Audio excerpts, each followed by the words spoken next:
Muy buen día para todos los estudiosos del grupo de preceptos, amigos, suscriptores y familia del reino en general.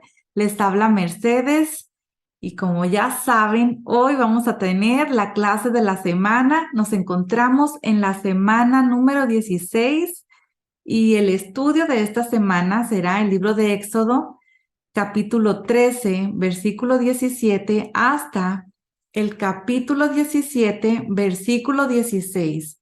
Y el nombre que lleva la clase de la semana es Beshalach, y esto significa cuando envió. Esto, como bien saben, hace referencia al primer versículo de estudio de esta semana, que dice que cuando Faraón dejó ir al pueblo, Dios no los guió por el camino de la tierra de los filisteos, aunque estaba cerca, porque dijo Dios, no sea que el pueblo se arrepienta cuando vea guerra y se vuelva a Egipto. Así que el faraón dejó ir al pueblo con el fin de que no volviera. Así que vemos que el Padre Celestial no puede hacer nada ilegal, nada injusto.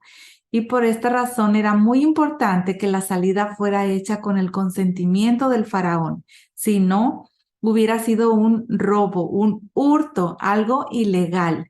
Y nuestro Padre Celestial no es un ladrón ni un mentiroso.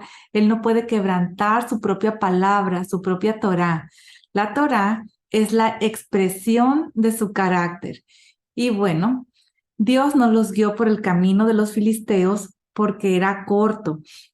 Y la razón fue que hubiera sido fácil para el pueblo volver a Egipto y había que evitar esto. Y hay varias razones por las cuales nuestro padre no quería que entraran en territorio de los filisteos, y una de ellas es que si los filisteos atacan, los temerosos de los hijos de Israel querrán volver a Egipto.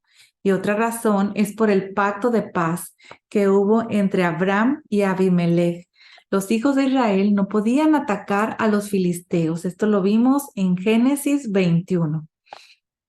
En el siguiente versículo vemos el nombre de Mar Rojo, ¿verdad? El nombre en hebreo es Yam Suf, Mar de Cañas. Es muy probable que la razón por la que es llamado Mar Rojo sea por un error de traducción. En las primeras traducciones al inglés se tradujo como Red Sea, es decir, mar de cañas, pero todo indica que los que luego tradujeron la Biblia usando el inglés como base se confundieron y entendieron la palabra Red, R-E-E-D, caña, la entendieron como red, como rojo, R-E-D. Así es que el mar de cañas, pues no es rojo. Así que, bueno, pues es muy probable, como comento, que haya sido un error de traducción. El mar de Cañas es el nombre de todo el mar, incluyendo los dos golfos, Suez y Acaba. En el versículo siguiente vemos que Moisés tomó consigo los huesos de José, pues éste había hecho jurar solemnemente a los israelitas y dijo, ciertamente Dios los visitará y entonces se llevarán de aquí mis huesos con ustedes.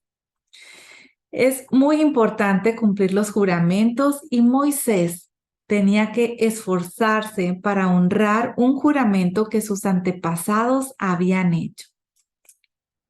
En el siguiente versículo vemos que aparece el verbo guiar.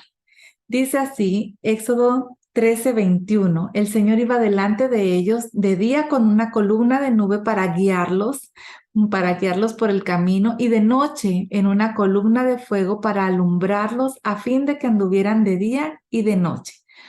Este verbo, guiar, en la manera en cómo está expresada, nos muestra que el Padre Celestial iba delante mediante un emisario que le representaba. Así que la columna de nube fue el representante que nuestro Padre Celestial está representándole ahí, ¿verdad? Vaya la redundancia en este momento. Y en Éxodo 14:19 leemos, el ángel de Dios que había ido delante del campamento de Israel se apartó e iba detrás de ellos. La columna de nube que había ido delante de ellos se apartó y se les puso detrás.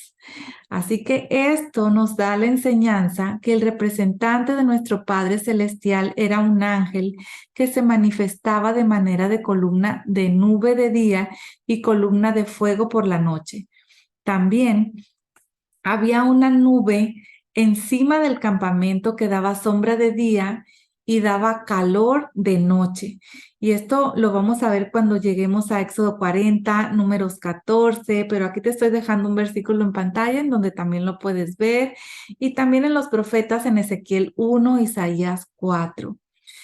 Pero bueno, pues en el siguiente versículo que vamos a ver en esta clase de Éxodo 14, versículo 2, dice, di a los israelitas que den la vuelta y acampen delante de Pi Jairot, entre Migdol y el mar.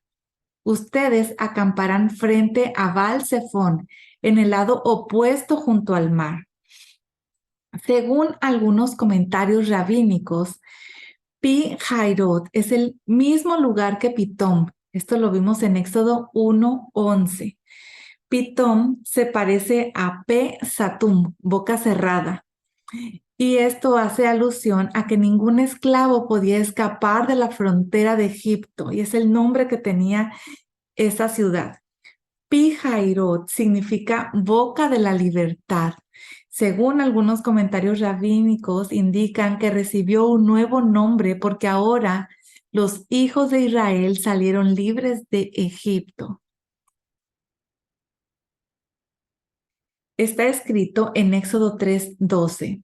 Ciertamente yo estaré contigo, le respondió el Señor, y la señal para ti de que soy yo el que te ha enviado será esta. Cuando haya sacado al pueblo de Egipto, ustedes adorarán a Dios en este monte, dijo el Señor. Así que esto nos enseña que el lugar de la entrega de la Torá fue el mismo donde Moisés tuvo el encuentro con el ángel de la zarza ardiendo. Si Moisés vivía en Madián, entonces llegó hasta este mismo lugar, y en esta salida que estamos viendo, que está saliendo los hijos de Israel, es el lugar a donde ellos se dirigían. Ese es el lugar en donde tenían que regresar para adorar al Padre Celestial, y ese es exactamente el mismo lugar en donde se les entregaría la Torá, donde se les entregaría la Escritura. Vemos en Éxodo 14:5, dice, cuando le anunciaron al rey de Egipto que el pueblo había huido, Faraón y sus siervos cambiaron de actitud hacia el pueblo y dijeron, ¿qué es esto que hemos hecho? ¿Que hemos permitido que Israel se fuera y dejaran de servirnos? El pueblo de Israel había huido de Egipto, y esto indica que salieron rápido y prosiguieron con prisa. Más adelante también vemos esta expresión, que salieron con mano levantada, dice. Esto habían salido con mano fuerte, con mano levantada. La expresión mano levantada en hebreo es Yad Ramá, y se encuentra también en Números 15:30, 33:3, y significa fuerza elevada, una fuerza evidente. Esto quiere decir que tiene un sentido metafórico, ¿verdad? Y esto nos muestra que los hijos de Israel salieron con fuerza, salieron con determinación para no volver. Y con esa misma fuerza llegaron al mar. En el siguiente versículo dice que Moisés dijo al pueblo, no teman, estén firmes y vean la salvación que el Señor hará hoy por ustedes, porque los egipcios, a quienes han visto hoy, no los volverán a ver jamás. El Señor peleará por ustedes mientras ustedes se quedan callados. La palabra hebrea para salvación es Yeshua, con el acento en la A. Y el nombre del Mesías es Yeshua, con acento en la U, que significa Él salvará. El nombre Yeshua es la forma abreviada de Yehoshua. La palabra griega, que es Jesús, con I latina, Jesús, de la cual se derivó el nombre Jesús. Esta palabra no tiene ningún significado en el idioma griego. Ese nombre es un intento de transliterar el nombre de Yeshua al griego. Es decir, lo tradujeron, lo transliteraron. Aparece en la Septuaginta como la transliteración de los nombres de Yehoshua y de Yeshua. Como los nombres griegos que terminan con la letra A son femeninos, en este idioma, en el griego, cualquier nombre que termina con la letra A es un nombre femenino. Entonces, cambiaron la A por la S. Yeshua o Yehoshua, esa A la cambiaron por la S, ¿verdad? Y esto determina que es un nombre masculino. Es la masculinidad de los nombres griegos, para que el nombre de Yeshua, transliterado al griego, no sonara como un nombre de una mujer. Así fue que apareció el nombre de Jesús. Y bueno, pues después en el español Jesús con S. Más adelante en Éxodo 14:22 leemos que los israelitas entraron por en medio del mar en seco y las aguas les eran como un muro a su derecha y a su izquierda. El cruce del mar es visto como una tevilá, es decir, como un baño ritual. Contiene el simbolismo de morir de la vieja vida y resucitar en una vida nueva. Este es el simbolismo de este baño ritual.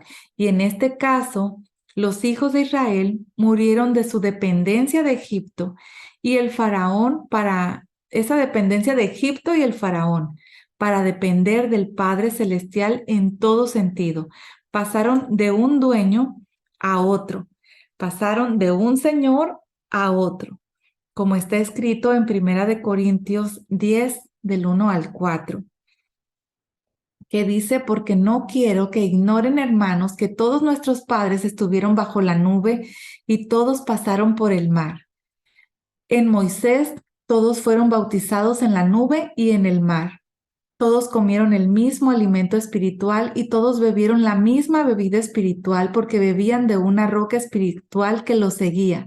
La roca era Cristo, el Mesías. Se habla aquí de que fueron sumergidos en Moisés, en la nube y en el mar. El pensamiento es que el pueblo pasó de un reino a otro reino, de la autoridad del faraón a la autoridad de Moisés. Pasaron por la migbe, por esta acumulación de aguas para estar sometidos a las órdenes de Moisés, que era el rey en Israel, como está escrito en Deuteronomio 33, 4 y 5. Una ley nos dio Moisés, una herencia para la asamblea de Jacob. Él era rey en Jesurún, cuando se reunieron los jefes del pueblo junto con las tribus de Israel. De la misma manera, la tevilá mesiánica implica que una persona muere y entierra su vieja vida bajo la esclavitud del Satán, el pecado y el mundo, y resucita para una vida nueva bajo la autoridad del Mesías, que es Yeshua, la Torá, la palabra, y el reino de los cielos, como está escrito en Romanos 6, del 1 al 11, y esto te lo voy a dejar de tarea. En Éxodo 14:24 dice que a la vigilia de la mañana el Señor miró el ejército de los egipcios desde la columna de fuego y de nube y sembró la confusión en el ejército de los egipcios en la vigilia de la mañana. En la antigüedad, la noche tenía 3 vigilias. Los romanos tenían 4. Así es que cuando se habla de vigilias de la noche en el Antiguo Testamento, se piensa en estas tres vigilias que se tenían. Y cuando se habla de las vigilias en los escritos mesiánicos, lo que se conoce como el Nuevo Testamento, hay que pensar en que había 4 vigilias durante la noche. Aquí se habla de la vigilia de la mañana, lo cual significa que pasó entre las 2 y las 6 horas de la madrugada. Si el mar medía unos 18 kilómetros de ancho, tardarían casi 5 horas en cruzarlo si caminaban con una velocidad de poco menos de 4 kilómetros por hora. Un hombre normal camina unos 6 kilómetros por hora, pero tenemos que entender y tenemos que tener en cuenta que aquí había mujeres embarazadas, había niños pequeños, también animales y personas mayores. En Éxodo 14:27 dice que Moisés extendió su mano sobre el mar y al amanecer el mar regresó a su estado normal y los egipcios al huir se encontraban con él. Así derribó el Señor a los egipcios en medio del mar. El cruce del mar duró toda la noche, desde que el viento empezó a soplar hasta que el último israelita llegó. Las aguas volvieron y cubrieron los carros y la caballería y todo el ejército de Faraón que había entrado tras ellos en el mar y no quedó ninguno de ellos, dice la escritura. El mar simboliza la segunda muerte, simboliza el lago de fuego, así como lo vemos escrito en Apocalipsis 20 del 13 al 15. Te lo dejo en pantalla para que te tomes tu tiempo y lo leas. En Éxodo 14:29 dice que los israelitas pasaron en seco por medio del mar y las aguas les eran como un muro a su derecha y a su izquierda. En este acto constituye una de las obras de fe más importantes en la historia de Israel, como lo vemos escrito en Hebreos 11:29, que dice, por la fe pasaron el mar rojo como por tierra seca, y cuando los egipcios intentaron hacer lo mismo, se ahogaron. Es decir, que si una persona infiel, una persona que no está en pacto, intenta pasar por el camino de la fe, se ahoga. No es un camino que un impío pueda transitar, ¿verdad? Más adelante vemos en Éxodo 14:31. Dice que cuando Israel vio el gran poder que el Señor había usado contra los egipcios, el pueblo temió al Señor y creyeron en el Señor y en Moisés, su siervo. El que teme al Padre Celestial y cree en Él, se entrega, se somete y es fiel al liderazgo que Él ha puesto en su reino. Es imposible ser fiel al Padre Celestial sin ser fiel a las autoridades que Él ha puesto. Y esto lo vemos claro en 2 de Crónicas 20. Lo dejo para que lo leas. El resultado práctico de la entrega al Padre Celestial es la entrega también a las autoridades que Él ha puesto en su reino. También lo vemos esto escrito en 2 de Corintios 8:5. Las autoridades que Él pone, esas autoridades que están sujetas al Padre Celestial. Vemos más adelante en Éxodo 15:1. Dice que Moisés y los israelitas cantaron este cántico al Señor y dijeron, canto al Señor porque ha triunfado gloriosamente. Al caballo y a su jinete ha arrojado al mar. Cantaron al Padre Celestial, no cantaron a los hombres. Esta es una verdadera alabanza que está dirigida al Padre Celestial y tiene el propósito de agradarle a Él, no agradar a los hombres. La palabra cantaron está escrita de una manera futura, como cantarán. Es así como está escrita y se dice que cuando el verbo aparece de esta manera, de esta forma, puede entenderse de 3 maneras. La primera es una intención del corazón que no es necesario que se cumpla, ¿verdad? Otra de las maneras es un presente continuo, algo que se hace siempre. Y la tercera manera en la que puede entenderse es que es algo que se hará en el futuro.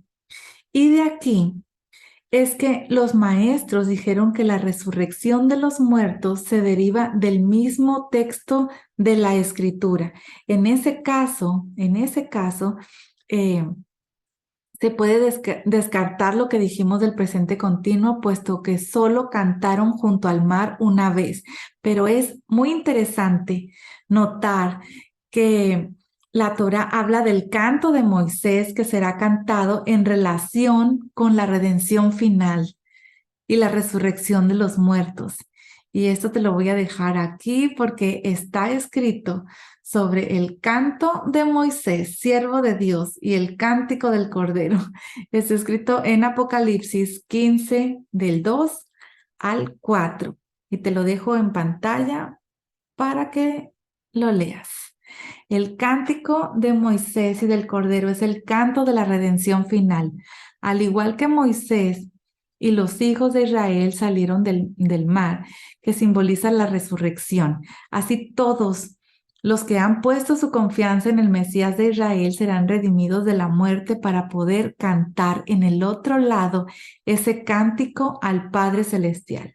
El cántico de Shemot, de este libro de Éxodo, que está en el capítulo 15, nos enseña la importancia de expresarse con cantos, con danzas, con instrumentos a nuestro Padre Celestial. Y es parte de nuestra devoción a Él. Es una manera de mantenernos con el espíritu en fuego, con un espíritu ardiente. Y esta canción tiene 3 temas principales. El primero es la grandeza a nuestro Padre Celestial. La segunda es la liberación de los egipcios. Y la tercera es la entrada futura en la tierra prometida con una alusión, una referencia al reino mesiánico.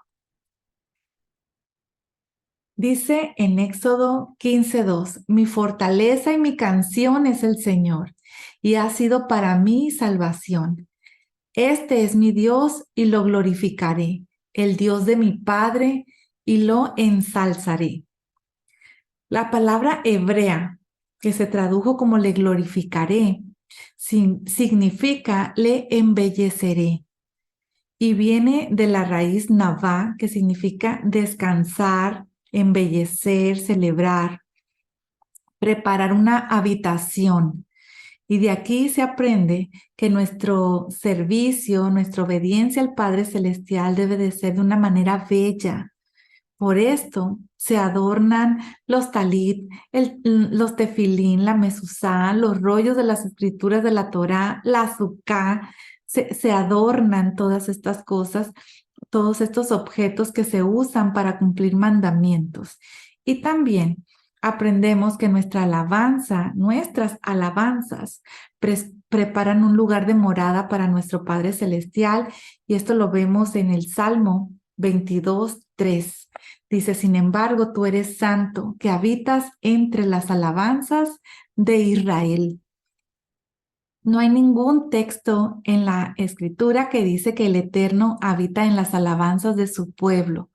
Ese texto no existe, pero en varias canciones así se canta. Pero se trata de Israel, no se trata de otro pueblo. Tú habitas entre las alabanzas de Israel. Nuestro Padre Celestial habita en las alabanzas de su pueblo Israel, lo cual implica que allí reside, pero que también pone su trono en Israel cuando hay alabanza, cuando manifiesta su gobierno, su autoridad y su poder. En Éxodo 15:3 dice, el Señor es fuerte guerrero. El Señor es su nombre, es fuerte guerrero. Hay muchos lugares en las Escrituras donde nuestro Padre Celestial es presentado como guerrero. Puedes buscarlos en Isaías 42, Isaías 51, Sofonías 3 y bueno, en otros lugares también. Esto quiere decir que Él no es pacífico en cuanto a la injusticia. Él no es pacífico en cuanto a la maldad. El que no hace guerra contra el pecado, el que no hace guerra a la injusticia que le rodea, no está siendo ejemplo de su Padre Celestial. La apatía de los justos contra el mal en este mundo hace que los malvados se multipliquen y actúen sin temor. Esto quiere decir que si callamos ante el mal, somos cómplices. Si consientes el mal, es porque realmente te identificas con el mal. En Éxodo 15:6 dice, tu diestra, oh Señor, es majestuosa en poder. Tu diestra, oh Señor, destroza al enemigo. La diestra de nuestro Padre Celestial es el Mesías. Él será que finalmente va a destruir a los enemigos que se levanten contra el pueblo de Israel. Y te voy a dejar esta tarea, que leas Isaías 63 del 1 al 6 y también para que sepas de quién están hablando aquí en Isaías 63 del 1 al 6, vas a tener que leer Apocalipsis 19 del 11 al 16, porque aquí vas a tener la respuesta. Y es el Mesías, es Yeshua, quien ejecuta la ira de nuestro Padre Celestial. Él vino la primera vez como Cordero de Dios, pero la segunda vez vendrá como el León de Judá. Éxodo 15:8 dice, al soplo de tu aliento se amontonaron las aguas, se juntaron las corrientes como en un montón, se cuajaron los abismos en el corazón del mar. El corazón del mar. Así es que el mar tiene un corazón. Y en este caso, el significado de la palabra corazón es alegórico. La palabra hebrea es lev, que significa corazón, significa mente, razón, significa voluntad también, ¿verdad? Significa el interior. Los comentaristas rabínicos dicen que se refieren a la esencia, a la fuerza de algo. En el corazón del fuego, dice Éxodo 3:2, ¿verdad? El corazón de una persona es lo más íntimo en ella, donde toma las decisiones más importantes, donde se manifiesta lo que realmente es. En la mente de una persona pueden caber muchas ideas, muchas opciones, pero en el corazón cabe solo una opción. Cuando las cosas bajan al corazón, se hacen uno con la persona y por esto las escrituras advierten en Proverbios 4:23, con toda diligencia guardes tu corazón, porque de él brotan los manantiales de la vida. Así que, repito, en la mente de una persona pueden caber muchas ideas, muchas opciones, pero en el corazón cabe solo una opción. Cuando las cosas bajan al corazón, se hace uno con la persona. También te voy a dejar Proverbios 4:4 y Romanos 10:10.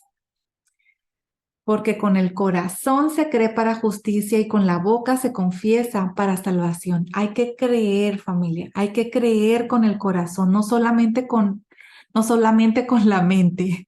La fe de la mente no justifica, la fe de la mente no salva, solo la del corazón, en lo más íntimo de la persona, en el ser interior.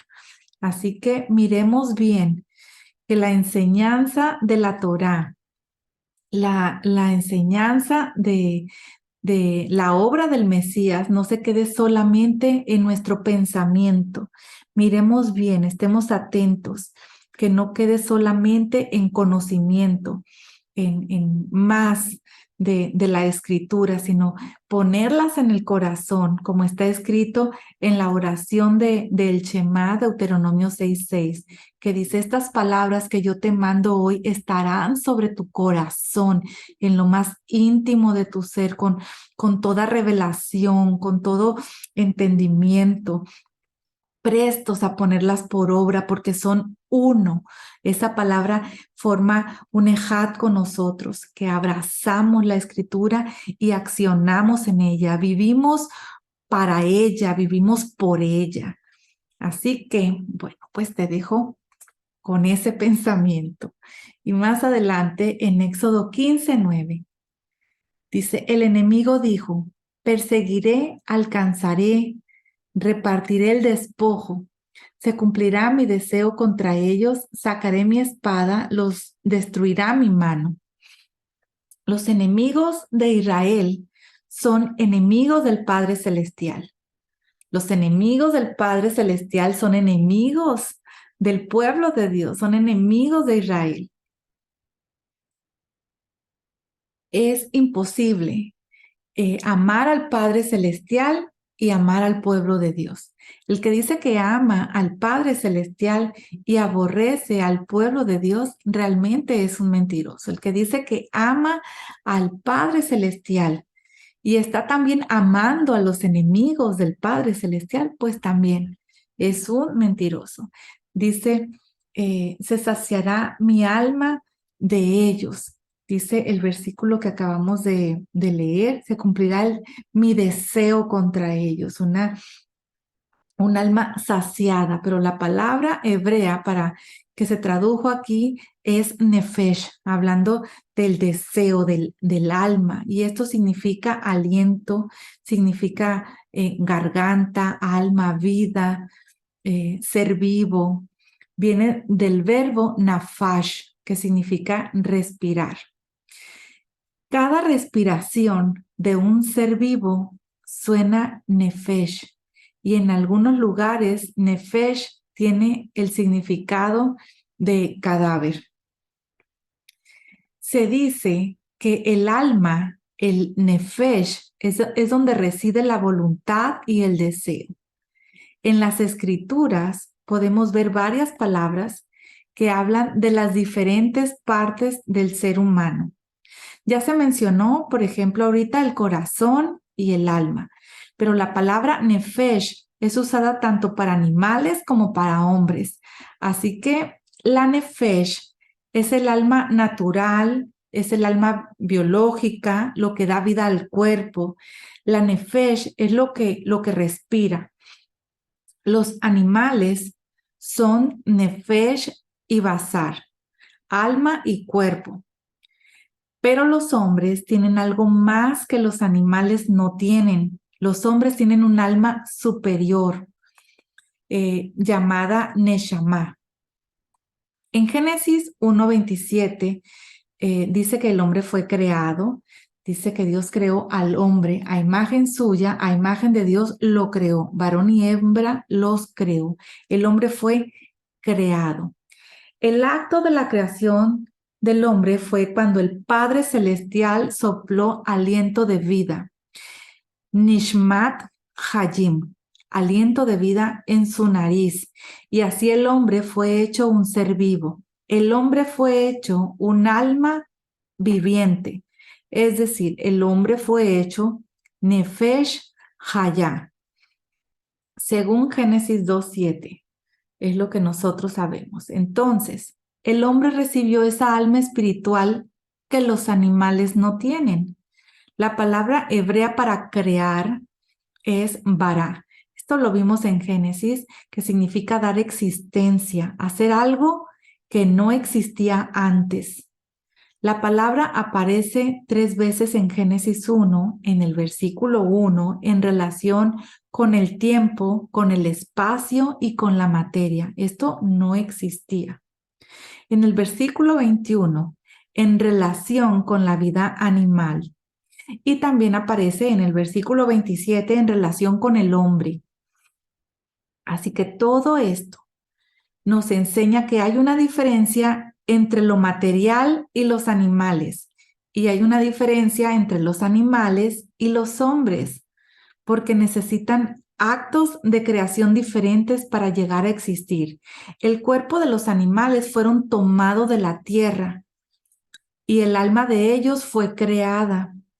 Así es que el cuerpo del hombre también fue tomado de la tierra, pero su alma recibió un toque especial del Espíritu de nuestro Padre Celestial. Algo nuevo fue creado, diferente al alma de los animales. Es el alma espiritual del hombre, la vida superior, como está escrito en Juan 6:63. El Espíritu, ¿verdad? Hablando del Creador, del Padre Celestial, es el que da vida. La carne para nada aprovecha. Las palabras que yo les he hablado son espíritu y son vida. El Salmo 104:30 está escrito: envías tu espíritu, son creados y renuevas la superficie de la tierra. Así que cuando nuestro Padre sopla con su espíritu en la nariz de esa estatua de barro que estaba formando, el hombre fue creado. Su vida espiritual empezó a existir. Su espíritu fue formado en ese soplo. La palabra hebrea para espíritu es ruach y significa soplo. Ruach también significa viento, aliento, respiración. Este amplio significado de la palabra hace que el concepto espíritu de hombre es entendido de varias maneras en las escrituras y puede ser simplemente su vida y también puede significar su intelecto y puede significar su vida superior, su vida espiritual. Cada ser humano es el producto de una creación, es decir, que nuestro Padre Celestial le da vida espiritual. Crea su espíritu en el momento cuando su vida biológica de su cuerpo es formada en el vientre de su madre, como está escrito en el Salmo 89:47. Y también te voy a dejar este versículo de Isaías 43:7, que aquí aparecen tres palabras: creado, formado y hecho. Y esto puede hacer referencia o aludir al alma espiritual, el alma natural y el cuerpo del ser humano. En Malaquías también te voy a dar este versículo, Malaquías 2:10. Dice: no tenemos todos un mismo Padre, no nos ha creado un mismo Dios, ¿verdad? Como Padre creador. También te voy a dejar este versículo en Zacarías 12:1. En las escrituras no hay una enseñanza definida de las diferentes partes del ser humano.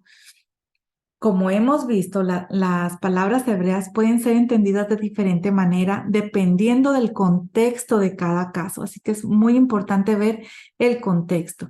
A veces el hombre es visto como un ser doble con solamente alma y cuerpo, o espíritu y cuerpo. Y a veces se ve con tres divisiones: espíritu, alma y cuerpo, etc.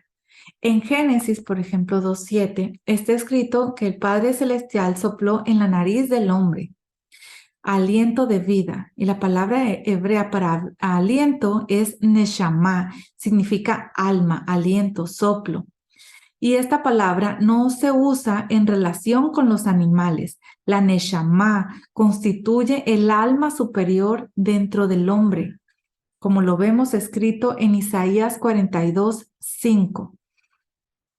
Que dice, así dice Dios el Señor, que crea los cielos y los extiende, que afirma la tierra y lo que de ella brota, que da aliento al pueblo, que da neshama al pueblo que hay en ella, y espíritu a los que por ella andan, y ruach a los que por ella andan. También te voy a dejar este versículo en Proverbios 20:27. Hay tres tipos de vida: biológica, animal y espiritual. En las plantas y los árboles hay vida biológica, también en los cuerpos de los animales y en los cuerpos de los hombres. La vida biológica se puede estudiar de manera química y está íntimamente conectada con la tierra. En esa vida hay ciertas manifestaciones de sentimientos, de voluntad, de intelecto. Luego está la vida animal del alma, de la nefesh, y en esta vida es superior a la biológica, pero allí hay manifestación más clara de sentimientos, son más claras de voluntad y de intelecto. La vida espiritual, la vida de la Neshama es superior a la vida animal y allí hay expresiones superiores de sentimientos, de voluntad y también de intelecto. Así es que vemos que el hombre tiene su existencia en esos tres niveles de vida: la vida biológica en su cuerpo, la vida animal de su nefesh y la vida espiritual de su neshama, como dice en Primera de Tesalonicenses 5:23. El ser humano es espíritu, alma y cuerpo. Así que si falta uno de ellos, el hombre no es hombre, sino es una fracción de hombre, porque un hombre necesita su cuerpo para ser hombre. La idea de que el hombre está aprisionado y encarcelado en su cuerpo y necesita ser liberado de esa cárcel, esa idea no está de acuerdo con las escrituras, porque el cuerpo es parte del ser humano. Hay varias palabras hebreas para hombre y una de ellas es Adam, rojo, y está relacionado con la palabra Adamá, que significa tierra. El hombre viene de la tierra por un lado, pero también viene del cielo por este otro lado, ¿verdad? Así que el hombre es la combinación de la unión entre lo terrenal y lo celestial. Y el Padre Celestial formó su cuerpo de la tierra y sopló en su nariz y así llegó a ser hombre. El espíritu de nuestro Padre es lo que está dando vida al espíritu del hombre, como lo vemos escrito en Job 32:8. Cuando el espíritu del hombre sale del cuerpo, el cuerpo muere, y esto lo vemos escrito en el Salmo 146:4. También te voy a dejar el versículo de Isaías 57:16, Eclesiastés 12 del 6 al 7, ya que el nuevo nacimiento del hombre implica en primer lugar una transformación del corazón, lo más íntimo del ser humano. Aquí es donde llegamos a la parte del corazón con la cual iniciamos. Esto significa que no solamente es recitar unas palabras con mucho amor, sino que el nuevo nacimiento del hombre implica, en primer lugar, una transformación del corazón, lo más íntimo del ser, como está escrito en Ezequiel 11:19. Dice: yo les daré un solo corazón y pondré un espíritu nuevo dentro de ellos y quitaré de su carne el corazón de piedra y les daré un corazón de carne. También te dejo este versículo en Isaías 57:15. El que se encuentra, mejor dicho, si una persona se encuentra en el Mesías, es una nueva creación, así como está escrito en 2 de Corintios 5:17. Y en Efesios 4:24 dice: y se vistan del nuevo hombre, el cual en la semejanza de Dios ha sido creado en la justicia y la santidad de la verdad. En la resurrección, el cuerpo, nuestro cuerpo físico, también experimentará los resultados de la transformación del corazón del hombre, para que todo el ser humano sea redimido de la muerte, para llegar a ser inmortal, así como lo vemos escrito en Filipenses 3:21, dice: el cual transformará el cuerpo de nuestro estado de humillación en conformidad al cuerpo de su gloria, por el ejercicio del poder que tiene aún para sujetar todas las cosas a él mismo. En 1 Corintios 14 al 15, Pablo hace una distinción importante entre el espíritu del hombre, ruach, y la mente, que según entendemos corresponde a la neshama, así como está escrito: porque si yo oro en lenguas, mi espíritu ora, pero mi entendimiento queda sin fruto. Entonces, ¿qué? Oraré con el espíritu, pero también oraré con el entendimiento. Cantaré con el espíritu, pero también cantaré con el entendimiento. La enseñanza de Pablo de las manifestaciones espirituales sobrenaturales, que esto también lo podemos ver en Primera de Corintios del capítulo 12 al capítulo 14, muestra que lo que afecta al entendimiento del hombre superior, de la Neshama, muestra lo que afecta a su espíritu. Por lo tanto, la Neshama del hombre es superior a su Ruach, a su Ruach. Bueno, pues continuemos, familia, viendo Éxodo 15:13. Dice, en tu misericordia has guiado al pueblo que has redimido, con tu poder los has guiado a tu santa morada, con su poder los ha guiado y también con su misericordia, porque ahorita que vimos sobre la Nefesh, Ruach y Neshama, bueno, pues sabemos de acuerdo a lo que siempre se nos ha comentado, que tenía el pueblo una mentalidad de esclavos. Sí la estaba teniendo porque era lo que vivía, pero nuestro Padre Celestial, así como vio al pueblo de Israel en ese momento, así nos mira a todos, mira nuestro potencial, porque Él ha depositado en nuestra vida esa alma superior, esa Neshama, con la cual nosotros podemos conectar con nuestro Creador, con nuestro Padre.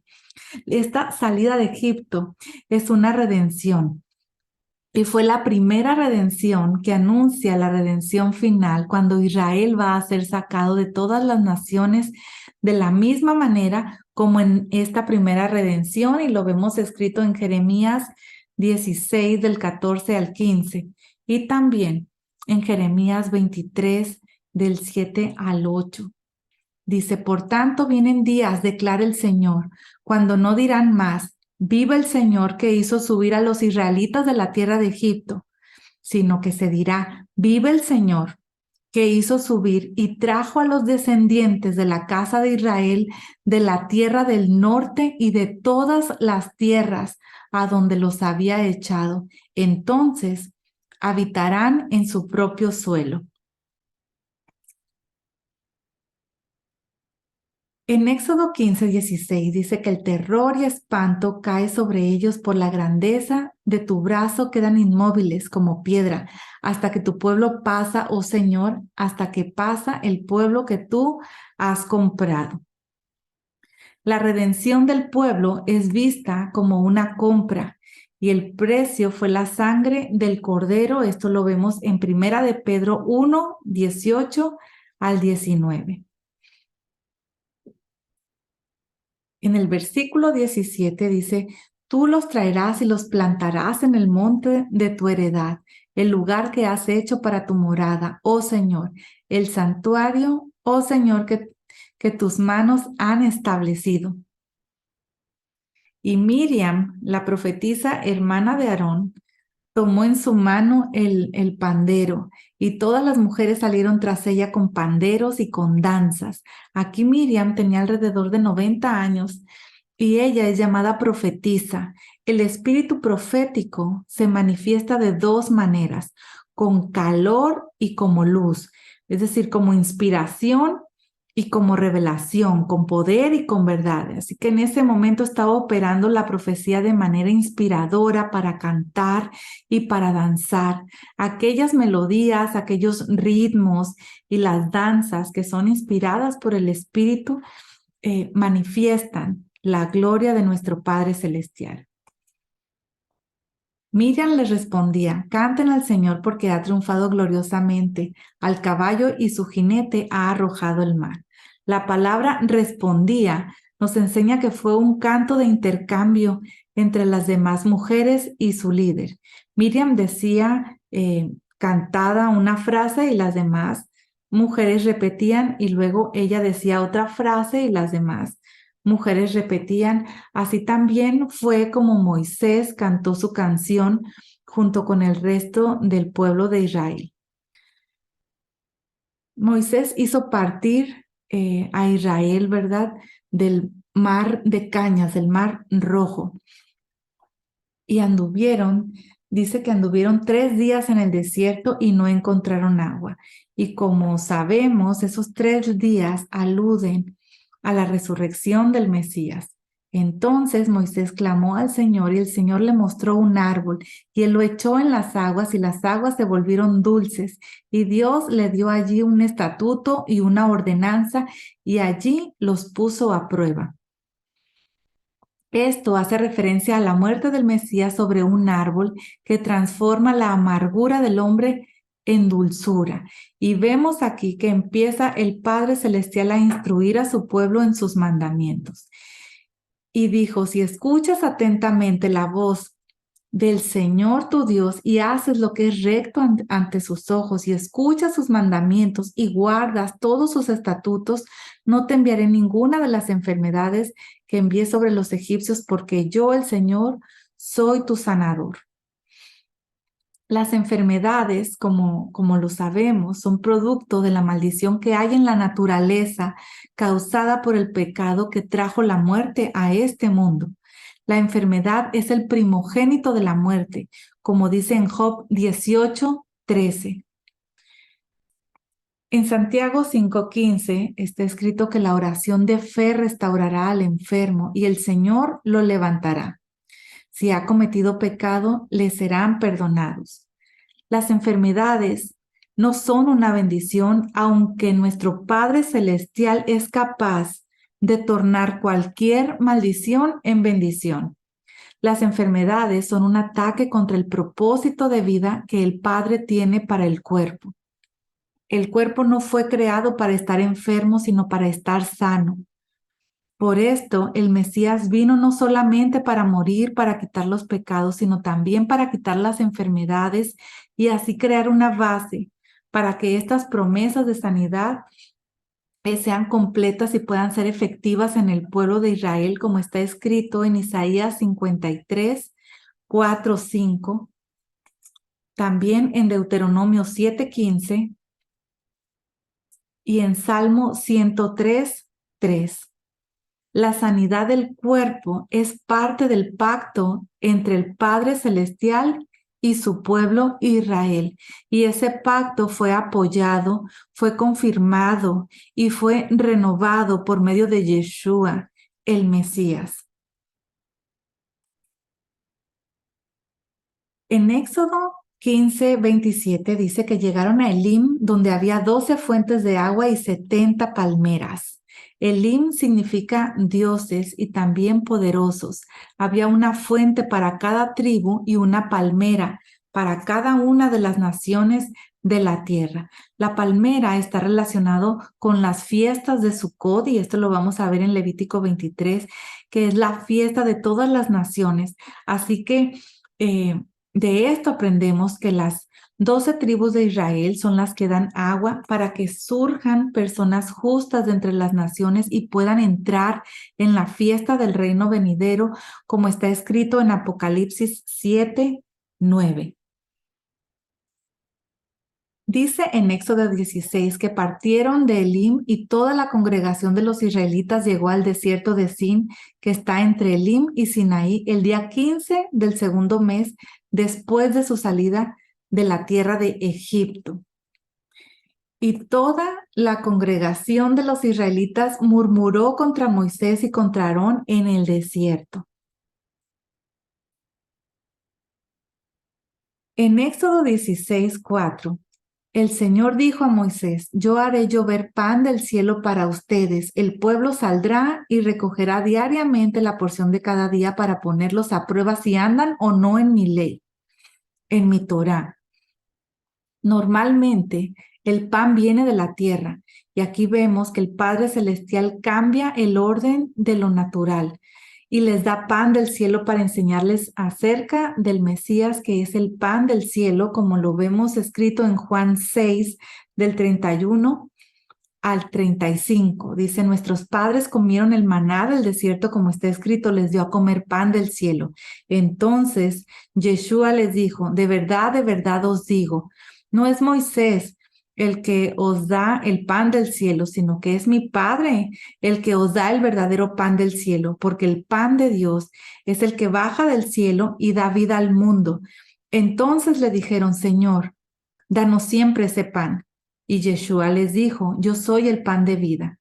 El que viene a mí no tendrá hambre, y el que cree en mí nunca tendrá sed. Más adelante vemos, entonces Moisés y Aarón dijeron a todos los israelitas, a la tarde sabrán que el Señor los ha sacado de la tierra de Egipto, por la mañana verán la gloria del Señor, pues él ha oído sus murmuraciones contra el Señor. Verán la gloria del Señor. Dice, ¿quiénes somos nosotros para que ustedes murmuren contra nosotros? Esto sucederá cuando el Señor les dé carne para comer por la tarde y pan hasta saciarse por la mañana, porque el Señor ha oído sus murmuraciones contra él. Pues, ¿qué somos nosotros? Sus murmuraciones no son contra nosotros, sino contra el Señor. Este texto nos revela que el Mesías tenía que resucitar por la mañana para que pudiéramos ver la gloria del Padre Celestial y ser totalmente saciados. Así que también vemos que esta murmuración era porque ellos necesitaban comida. En Éxodo 16, del 13-14, dice que por la tarde subieron las codornices y cubrieron el campo, y por la mañana había una capa de rocío alrededor del campamento. Cuando la capa de rocío se evaporó, había sobre la superficie del desierto una cosa delgada como copos, menuda como la escarcha sobre la tierra. En ese texto vemos que el maná estaba debajo de la capa del rocío. Y también podemos ver esto en Números 11:9. En el versículo 15 del capítulo 16, dice que al verla los israelitas se dijeron unos a otros, ¿qué es esto? Porque no sabían lo que era. Es el pan que el Señor les da para comer, les dijo Moisés. Esto es lo que el Señor ha mandado. Cada uno recoja de él lo que vaya a comer. Tomarán como 2 litros por cabeza. Es la medida de Homer, pero así se tradujo en el español, conforme al número de personas que cada uno de ustedes tiene en su tienda. Esto quiere decir, cada uno se refiere a cada padre de familia y tenían que responsabilizarse para que recogieran para todos los de su casa, para que cada uno tuviera un homer, esta medida. El homer es una medida que aquí se tradujo, que era como 2 litros por persona. Es decir, que cada padre de familia le fue ordenado suplir del pan del cielo para su familia, a cada padre de familia. Más adelante, en Éxodo 16, del 17 al 18, dice que así lo hicieron los israelitas, y unos recogieron mucho y otros poco. Cuando lo midieron por litros, el que había recogido mucho no le sobró ni le faltó al que había recogido poco. Cada uno había recogido lo que iba a comer. Y ese hecho también fue destacado en 2 Corintios 8, del 13 al 15, que dice, esto no es para holgura de otros y para aflicción vuestra, sino que para que haya igualdad. En el momento actual, vuestra abundancia suple la necesidad de ellos para que también la abundancia de ellos supla vuestra necesidad, de modo que haya igualdad, como está escrito. El que recogió mucho no tuvo demasiado y el que recogió poco no tuvo escasez. Esto también quiere decir que en los escritos del Nuevo Testamento se está enseñando con los escritos que conocemos como Antiguo Testamento. En Éxodo 16:23 dice, esto es lo que ha dicho el Señor, le respondió, mañana es día de reposo, es Shabbat, lo que es la palabra original. Día de reposo consagrado al Señor. Shabbat consagrado al Señor. Cuezan lo que han de cocer y hiervan lo que ha de hervir y todo lo que sobre, guárdenlo para mañana.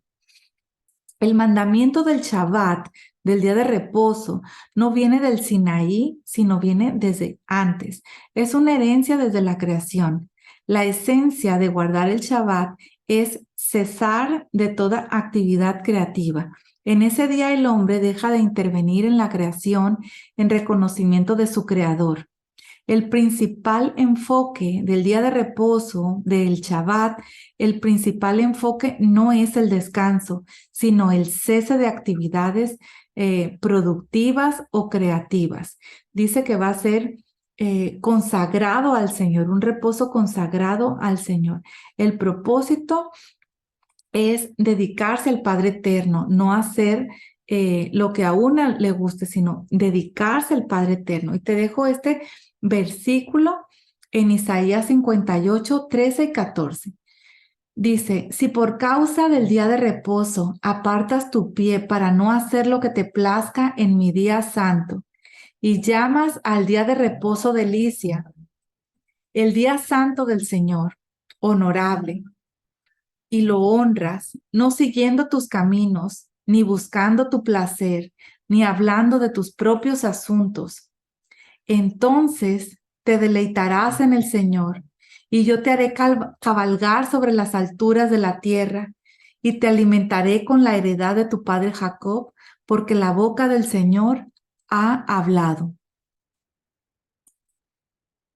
En Éxodo 16, 25 dice que Moisés les comentó, les dijo, cómanlo hoy porque hoy es día de reposo para el Señor. Hoy no lo hallarán en el campo. Hay varias razones por las cuales nuestro Padre Celestial ha creado al hombre con la necesidad de comer.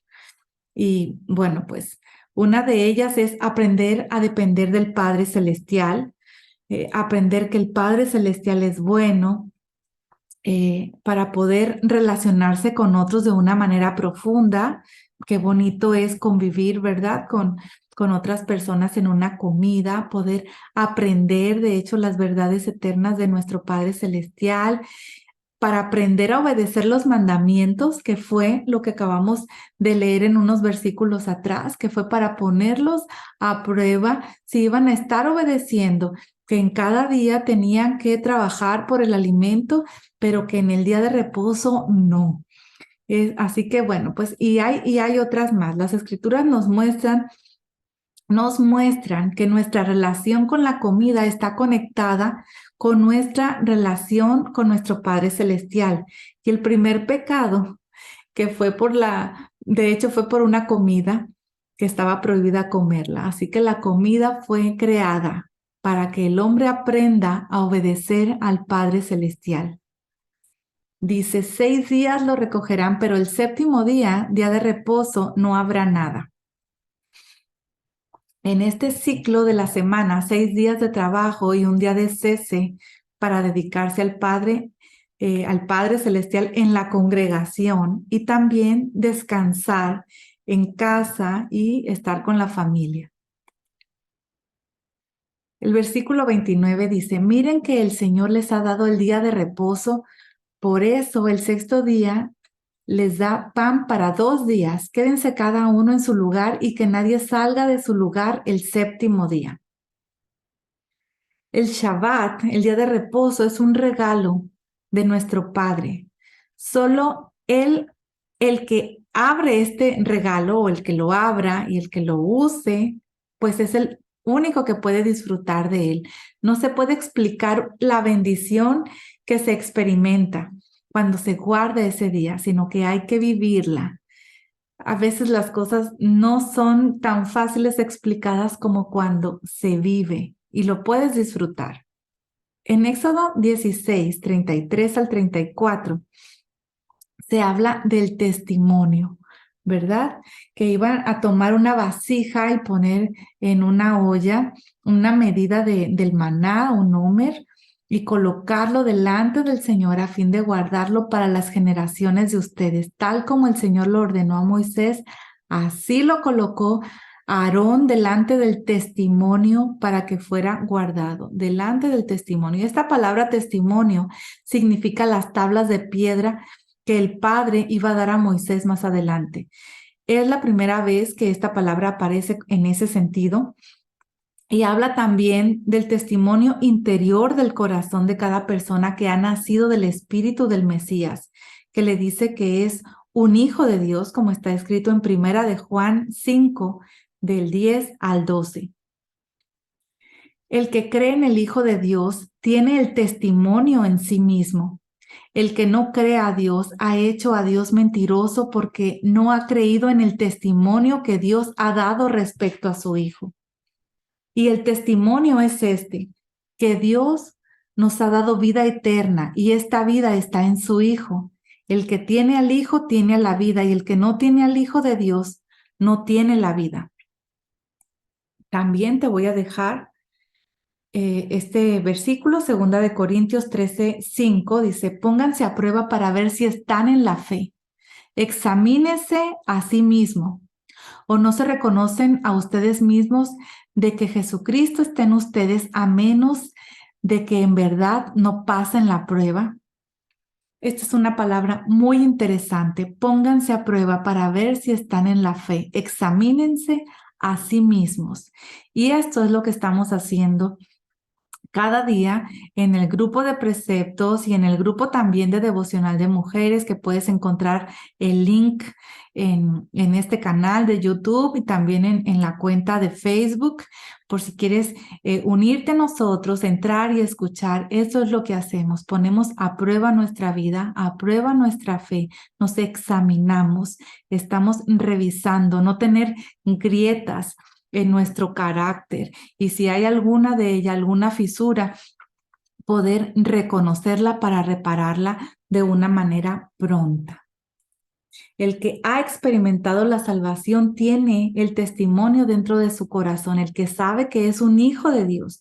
El que no tiene ese testimonio no es su hijo, como lo acabamos de leer.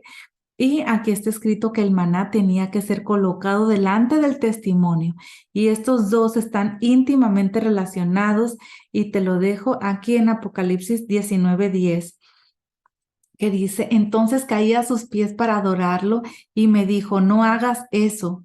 Yo soy consiervo tuyo y de tus hermanos, que poseen el testimonio de Jesús, adora a Dios. El testimonio de Jesús es el espíritu de la profecía.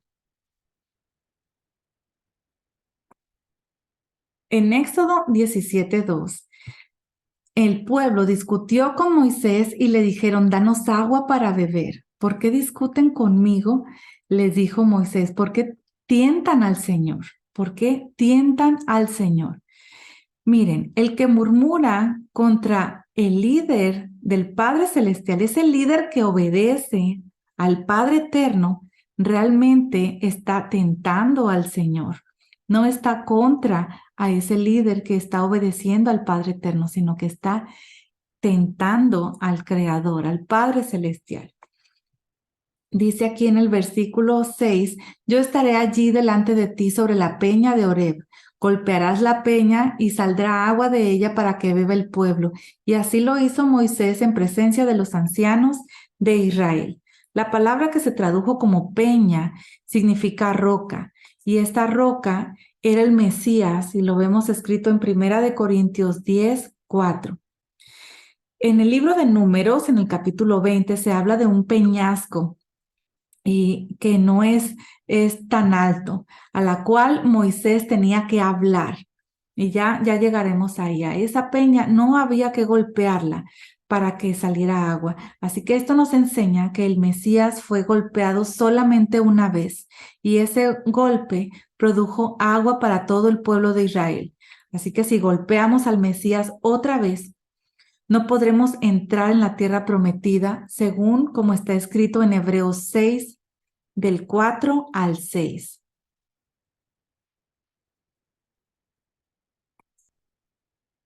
Ya para finalizar, vamos a estar viendo Éxodo 17:7, que dice que puso en aquel lugar el nombre de Masá y Meribá por la contienda de los israelitas y porque tentaron al Señor diciendo, ¿está el Señor entre nosotros o no? Masá significa prueba, tentación, y Meribá significa riña, provocación. Y este hecho está haciendo referencia en el Salmo 95 del 7 al 11, donde dice, porque Él es nuestro Dios y nosotros el pueblo de su prado y las ovejas de su mano.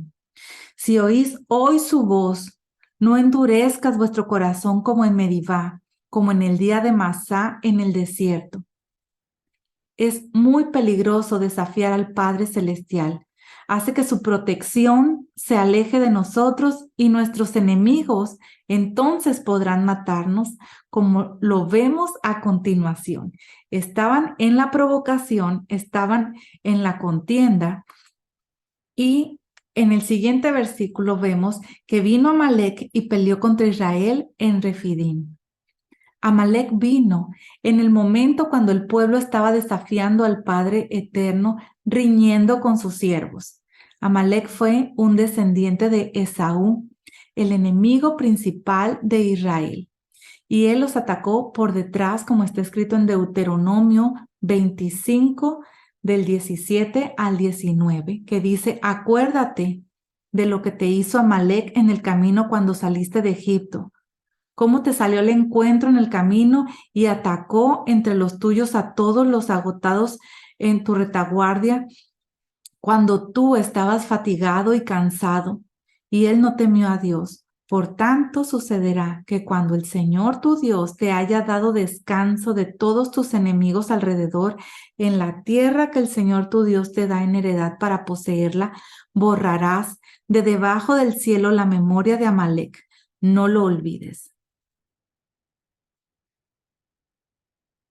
Josué hizo como Moisés le dijo y peleó contra Amalek. Moisés, Aarón y Hur subieron a la cumbre de la colina. Y esa es la primera vez que es mencionado Josué. El nombre original es Yehoshua y es en relación con la guerra. Su nombre significa el Señor salva. Por medio de él, el Padre Celestial trae salvación a Israel. Josué representa a Yeshua el Mesías. Él es el que nos ayuda a pelear con nuestro enemigo más cruel, que es la carne. Dice en el versículo 12, pero las manos de Moisés se le cansaban. Entonces tomaron una piedra y la pusieron debajo de él y se sentó en ella. Y Aarón y Hur le sostenían las manos, uno de un lado y el otro del otro, así que estuvieron sus manos firmes hasta que se puso el sol. La guerra no era solamente física, sino que también era una guerra espiritual. Y Moisés hizo su parte mediante su oración y el ayuno para enfrentar los espíritus malignos que estaban detrás de los amalequitas. Y Josué hizo su parte para enfrentar los ataques físicos. Ambas cosas eran necesarias para salvar al pueblo. Y la piedra representa al Mesías sobre la cual Moisés se sentó. Así que con la ayuda de sus colaboradores que le sostenían las manos, pudo ser fiel hasta la puesta del sol y así Josué pudo vencer en esa guerra. Y esto nos enseña que la unidad estratégica entre los líderes trae la victoria al enemigo. Los 4 nombres de este pasaje, que son Aarón, Hur, Yehoshua, Moisés, empiezan por las 4 letras, que es Aleph, Het, Nun y Mem. Y estas letras forman el nombre Ahim, que significa hermanos. Así que la completa unidad entre ellos produjo la victoria final en esa batalla, como está escrito en el Salmo 133. Dice: Cántico ascenso gradual de David. Mirad cuán bueno y cuán agradable es que los hermanos habiten juntos en armonía. Es como el óleo precioso sobre la cabeza, el cual desciende sobre la barba de Aarón, que desciende hasta el borde de sus vestiduras. Es como el rocío de Hermón que desciende sobre los montes de Sión, porque allí mandó el Señor la bendición, la vida para siempre. Es decir, cuando los hermanos están juntos en armonía, allí manda el Señor la bendición, la vida para siempre. Y sobre esto hay mucho, mucho que decir y mucho que hablar. Tan hermoso también lo que dijo Yeshua. Bueno, continuemos en Éxodo 17:14. Dijo el Señor a Moisés, escribe esto en un libro para que sirva de memorial y haz saber a Josué que yo borraré por completo la memoria de Amalek debajo del cielo. Las cosas importantes hay que ponerlas por escrito. Y el Padre Celestial ordenó a Moisés escribir un libro para que no se olvidara. Así es que Josué recibió ese mensaje y esto hace referencia a que Yeshua es el único que finalmente podrá destruir el poder de Amalek en los últimos tiempos.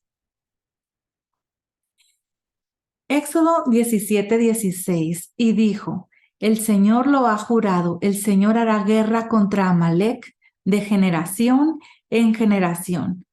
Así que esto nos enseña que en cada generación hay un Amalek que intenta destruir al pueblo del Padre Celestial. Amán, por ejemplo, que aparece en el libro de Esther, fue un descendiente de Amalek. Y el último que vendrá antes de la venida del Mesías será matado con la espada de su boca, como está escrito en Isaías 11:4. Y también te dejo este versículo en Segunda de Tesalonicenses 2:8, que dice, entonces será revelado ese impío a quien el Señor matará con el espíritu de su boca y destruirá con el resplandor de su venida. Amada familia, de mi parte es todo, así que solo me queda agradecerte por compartir este video, por verlo, por tomar tus notas, por estudiar, por suscribirte si es la primera vez que estás aquí con nosotros en este canal, por regalarme un like si te fue de utilidad, si te ayudó este video, si te inspiró. Y también puedes dejar un comentario, puedes unirte con nosotros al canal de Telegram que se llama Preceptos Devocional también de mujeres. Tenemos otro canal que es solo de mujeres. Y bueno, pues te envío saludos, besos y bendiciones infinitas para todos. Bye bye.